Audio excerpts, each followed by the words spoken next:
There's nothing I love more than a good clean cup of coffee.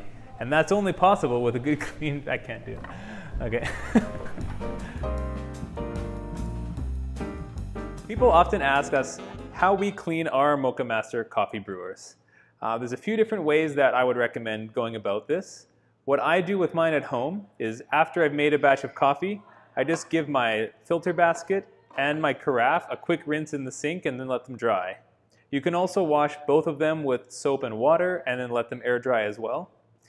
The Moccamasters with the thermal carafe, I would not recommend putting this carafe through the dishwasher. They're a double-walled thermal carafe with a vacuum seal, and putting it through the dishwasher can break that vacuum, and then you'll lose all that heat that you're trying to keep in. All right. To deep clean your Moccamaster's carafe, we recommend using Coffeeza by Ernex.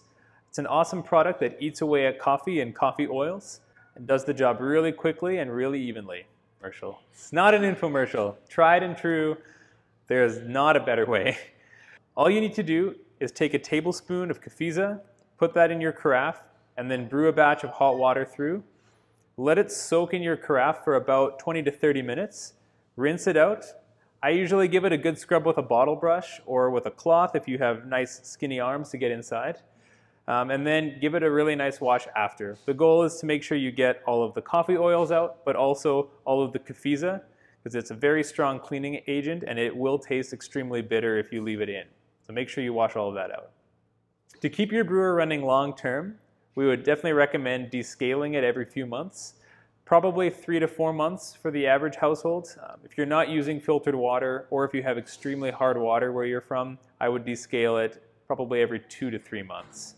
You can use a product like Descaling by Ernex, but you can also use food-grade citric acid purchased at Bulk Barn or other food stores, online, wherever you want to get it. Just make sure it's food-grade.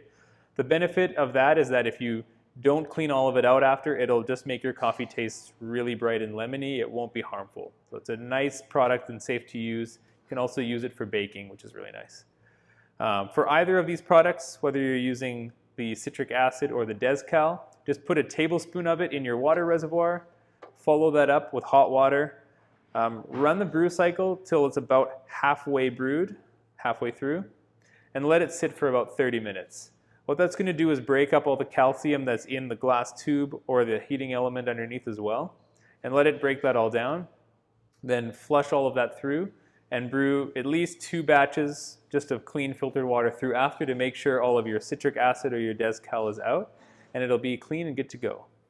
If your brewer has the glass carafe, life will be even easier for you. You can just put it in the dishwasher or wash it in the sink. No special treatment required. If you do find that coffee kind of gets baked on from it being on the heating element, you can definitely use some of this Coffeeza like we used for the thermal carafe to break down any of those coffee oils, but it likely won't be necessary with that carafe.